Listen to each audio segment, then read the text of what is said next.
Hey everybody, welcome to another episode of the Grim Syndicate Community Update. I am your host, Justin Mezzell. We're going to jump into some of the things that are going on around the Grim Syndicate. There's a lot to cover and a lot of really exciting things, and honestly, the month of February is going to be a very big month for some really cool things to roll out. So let's go ahead and dive right in. We're going to jump on over to the Grim DAO. More specifically, we're going to jump into the Ministry of Coin to talk a little bit about this new mechanic you're going to see around the ETA called staking.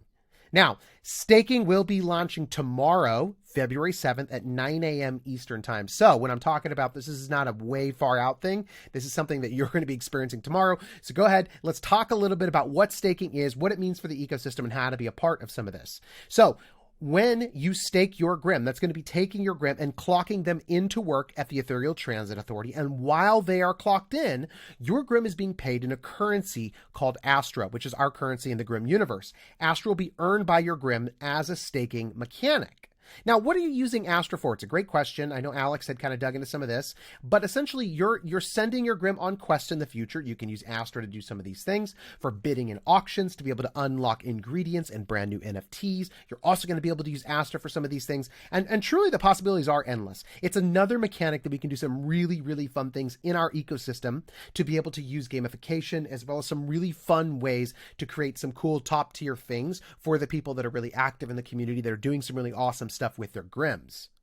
Now, every Grim is generating a different amount of Astra here. We've broken down the bases and tiered them based on the rarity by which they appear. You could see, we start over there with like your normal bases, which are just your base color ones. These are generating 1x, which is 10 Astra a day. That's the lowest amount that can be generated. Nothing lower than 10 here. And you go all the way up if you go normal and rare bases at 1.5 and legendary and mythic. Ancients are generating 2.5, which is 25 Astra a day, all the way up to golden ancients, which are doing 30 Astra a day. This mechanic we thought was really important because I know we have some incredible collectors that really do try to scoop up some of these rare bases. They're working really hard to find them. And so we really do want to make sure that there's incentive and reason to be able to get some of these rare ones. It's really fun. And it's not just how they look. It's also how they do the work that they have in front of them at the ETA. And so this is just a really fun mechanic that we're excited to dig into. Now, beta testing was this past week, and I just want to go ahead and thank everybody who was a part of this beta test. We had an incredible use of folks who were jumping in, giving us feedback, walking through what was working with the designs, what could be better, how could we make sure that we're explaining some of these things. I'm eternally grateful for the work that's being done there, and honestly for Brawley and leading out on some of that kind of stuff. So thank you for everybody who took part in this experience. I am so excited to roll out all of these staking things to you tomorrow at 9 a.m. It's going to be big. Okay, tomorrow, 9 a.m. That's February 7th, Eastern time. So that's, aligned on the East Coast of the United States. Look for staking. Get your Grims out there, put them to work, get them in that field work, take them out of vacation. They've hung out long enough. Awesome. Now, let's talk a little bit about Lurkers of the Abyss. Once again, just want to make sure that we're keeping you in the loop on some of the things that are going on over here. Now, just so you know, each demon airdropped will be a unique base demon that you'll combine with the Lordrym's Workshop ingredients to alter and upgrade. Once again, all of these upgrades will, yes, there'll be aesthetic updates that'll be applied to your Grims. So you're going to change the way, your demons. You're going to change the way they look, but ultimately these upgrades will also increase their base stats for Lordrym's Workshop. You're going to be able to use it to be able to put them in for the game that we're working on called Abyss Walkers. We're really excited about how that's going to work out, but there's a number of categories that each demon already has, and these categories will be able to be upgraded based on what you're upgrading your demons with the gear you're putting on them. Now, new demons are going to be awakened, as we've already pointed out, with Doom Chalices. These species of demons are species that are not currently available. They'll be brand new, and they're only able to be unlocked using Doom Chalices. And you're going to use Lordrym's Workshop to be able to do that using the Chalice Ritual section of the website. 2 demon species will be original IPs. Now, this is original creations. 3 of those demon species will be collaborations or tributes to other existing communities that already exist. You've seen us talk about the Pangor demon. You've also seen us talk about the Simian demon. And you may have seen some sort of fox demon kind of running around that we're working on as well. Now, 15 of these demons are going to be unique demons. And what I mean by unique demons is these demons will be named demons with specific names. They will exist in the lore, and these unique demons will actually come with specific stories that are tied to them. And that is what's going to make them unique. And to get unique demons, you're going to use holographic Doom Chalices to be able to mint these very special, unique demons. Now, you may have already seen some of the fun things that we're doing over here. Here on the left, you've got yourself one of our Cyber Demon Elder Demons over there, as well as we introduced the Phalon Demon, which is sort of, a kitty cat looking demon, which is awesome. Raji's just been absolutely crushing it on the design for these. I mean, and some of the things that he worked on this weekend for some of the new skins for the Phalon, just out of this world. I'm sure we'll be sharing them throughout the week. And then we've also got the Pengor demons over here. I'm sure we've shared some of these and y'all have seen some of that. But again, we just want to make sure if you haven't seen it, you're able to see some of these, as well as some of the artwork for the Simian demons. Just that Cyber Simian demon, it's just blown my mind. Absolutely love them. And the alien one, yeah. Anyhow, you've also seen potentially we've teased one of our first uniques, which is Tashradar Iridex. This is one of the uniques. So again, a named demon in the lore has a story that goes along with Tashradar. Then we've also got Sacris Urg, and this is a brand new one that hasn't been seen yet. Once again, very, very old demon. We're talking like early stages of the multiverse that exists in the infinitum, and really excited to be able to tell a little bit more of Sacris's story. And so we'll dig in a bit more for who that is once we are dropping some of these uniques. Okay. Real quick, some updates on Lordrym's workshop. Now, you may have seen some pieces of the UIs that's coming together. Here on the left, you can see we've got the different sacraments that you can take part in. So we've already jumped into the chalice ritual part of the website. And so right here, you're choosing what do you want to mint. In this one, we've selected, I want to mint a mythic demon. I'm going to use a Doom Chalice to commune with the abyss. And you can see right here, the ingredients required. It's just a Doom Chalice. That's all you need. And then we're giving you some information. Perform the abyssal sacrament with just a Doom Chalice, commune with what the abyss wills, be it an Elder Demon, a Phalon Demon, or anything else that awaits the Diviner. And so in this experience, once you load that Doom Chalice into the slot, this right here, Summoner Stone, will then turn into the demon that you're looking to summon. Clicking into this area will show you exactly what is required to commence the ritual. So you can see we're saying, hey, what you need right here, you need a unique item, which is the Doom Chalice. We even give you some context of the lore, because we know that lore is important in this space. A corrupted vessel seething with defiled energy. The Doom Chalice is the chief ritual ingredient required for the abyssal sacrament. And then you're going to be able to go here and select specifically the one you want to. Now, we had some people ask, hey, why are we doing it so that you're selecting the ingredient? Shouldn't you just be able to look in my wallet and know that I have it and just grab it? And that is true. We can do that. But the reason why we want to do this is because in the future, we absolutely see a world where you will have variants that exist of your ingredients, where we would reach out and tap other artists that we admire in the space and get them to render some really unique, one-of-a-kind artwork that would exist for some of these ingredients. So you might have a regular illustration version of this Doom Chalice, or you might have a version that we've tapped another artist to render a really unique version of it, the art being really unique. I'm kind of pulling from my Magic the Gathering love, and honestly my love of comic covers. I really love all of that kind of stuff as well. So if you want to see more of this in action, you want to see some of the hover states and all that, head over to the ETA art department to be able to watch some of the process walkthrough, and really just for anything. We are trying to share more of the work in progress to make sure we're not developing any of this by the cover of night, so that you could see a bit more of what it looks like, as well as you may have noticed we've spun up some more Twitch streams, and we're really excited to keep doing some of that stuff. Now, as far as the schedule of what's going on, you can see right here in the departments that we have, phase 1 right now is going to be staking, which will be launching tomorrow. After that, we're going to be launching the Chalice rituals, which is once again summoning the demon that you want in there. After that, phase 3, we're looking into quests, which is ways for your Grims to be able to earn very unique rewards based on sending them into certain field work. There's going to be sometimes requirements that they need to fulfill in order to do some of these things. Then we're also going to launch the Foundry, which is where you can take some of your ingredients and combine them and make other things within that space. as well as the Forge, which is where you're going to update your demons and be able to upgrade them into all kinds of different things for Abyss Walkers. And then we've also got auctions starting up that you're going to be able to use Astra to be able to take part in. This is going to be brand new NFTs, collectibles, all kinds of really, really exciting things that we can't wait to unveil to the community at large.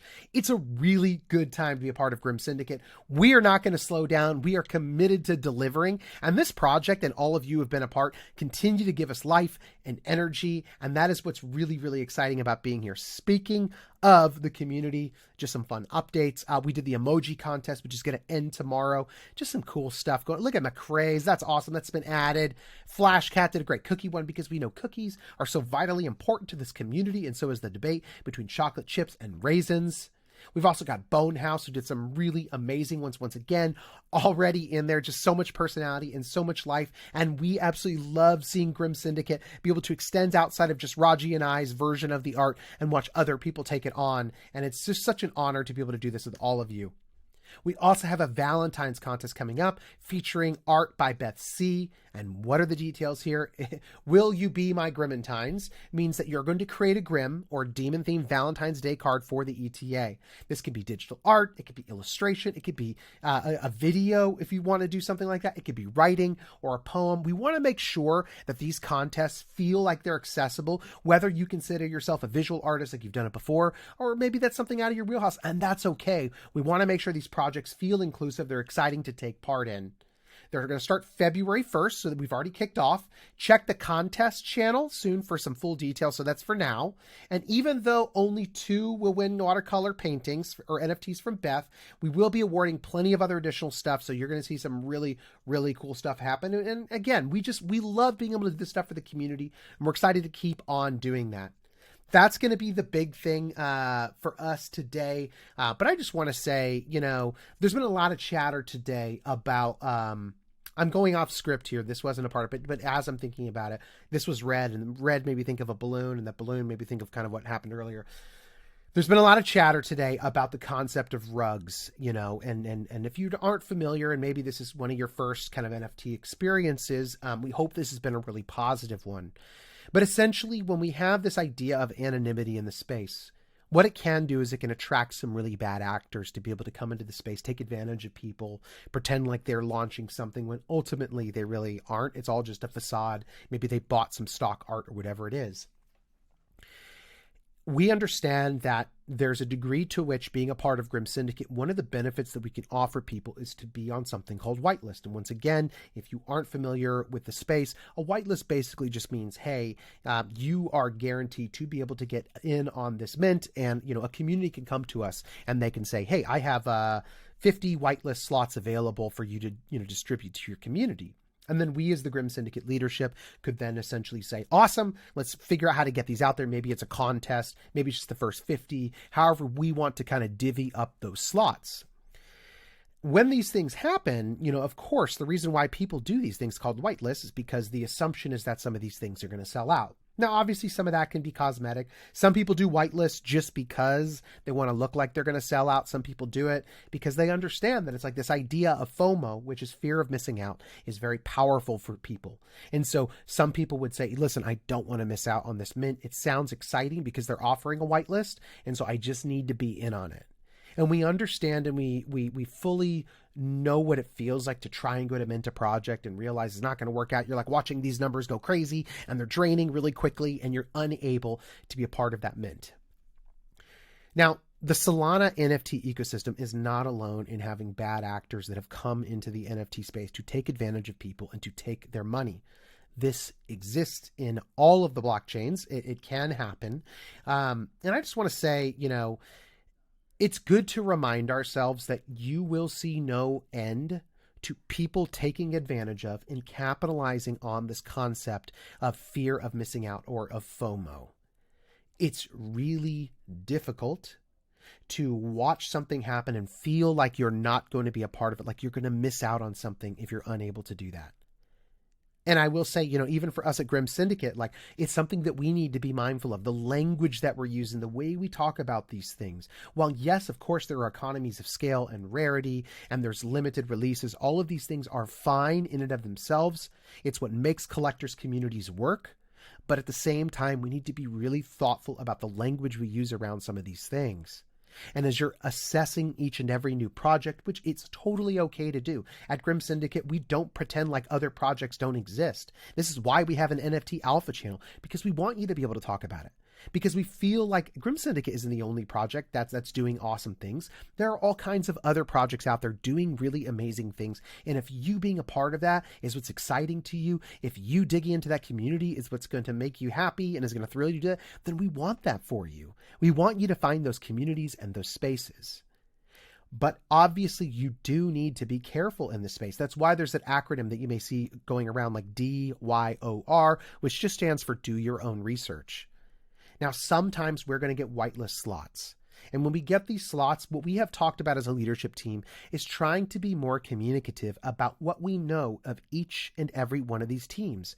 Most of the time, these whitelist slots come because we have people within the community that ask us to be able to get on them. Like, hey, I'm really excited about this mint. Is there any way Grim Syndicate could get some of these? Sometimes it's us reaching out. Carlos has done a fabulous job of doing some of these kinds of things. But everybody really in the Realm Guardians has taken point and done this at one point or another. When we do these things, we have decided it's probably going to be best for us to disclose some of the information about how much we know about the project. Yes, we can go ahead and we can try to get these whitelist slots. But ultimately, you do need to do your own research to determine, hey, is this safe? Can we validate that this is a project that I want to be a part of? Ultimately, here at the Grim Syndicate leadership team, there's only so much vetting we can do. And unless I know somebody personally as a human, I probably can't truly vouch for them, for their behavior, for the things that they're going to do. And so there is indeed a level of caution that always needs to happen here. What I can tell you, though, is you have a community around you. There is an NFT alpha channel that does exist. And I know that sometimes it can be easier to pretend like we have all the answers and we know things and we're the ones on the drop. But I can absolutely promise you that this is a group of people that are going to be interested to hear what you have to say about things, to hear what kind of information you may have about a project. And I guarantee they will be gracious if you're asking for somebody else's opinion or what they've seen come out of a project, or, hey, I'm thinking about minting. Do you have any opinions about it? I think all of these things are really good. And what I would encourage you to do if you're in the NFT space is look to those around you to help out. Know internally, you will always battle a degree that does come with that idea of FOMO. You're always going to wrestle with the potential that you're going to miss out on something big. And sometimes that can drive you absolutely wild. I have talked to people in this NFT space that going to sleep at night has been exhausting for them because they can't stop thinking about what are they going to miss, even in those, 8 hours of sleep. And that's not a healthy way to live either. And so I just want to let you know, we are for you. We're going to do our best to do whitelist slots for you, but we're also going to do our best to communicate what we know about a project. Where we can, we're going to try to hop on, whether it's a Google Hangout or a Zoom to try and get to know the team. But even that is not foolproof. Even that is not going to be a stand-in for assuring you that we know everything about these individuals, who they are, and that they stand by their project with integrity. Please be careful, be safe out there, be thoughtful. Lean on some of your community here to ask questions on them. We're going to do our best to answer them, and I know others will as well. This is a really amazing space. It's a really great time to be a part of the NFT communities that are popping up all over this place, but we do need to be very careful. We need to be thoughtful and recognize that with anonymity comes the potential for bad actors to take advantage of these spaces and the incredible things that are going on here. And so we need to be very, very protective of what we can in this space. That was a ramble. That was a rant, but I so appreciate all of you for being here. If you are new to Grim Syndicate and this is your first week here, please stop by, say hello, get to know some of the amazing people in the community. If you've been here for a long time and you consider yourself a lurker, say hey to people. I promise you this is a community that is inclusive, that is kind, and that genuinely wants to hear from you. Thank you for being a part of the Grim Syndicate. Thanks for being a part of the community update. And until next time, y'all, go in peace.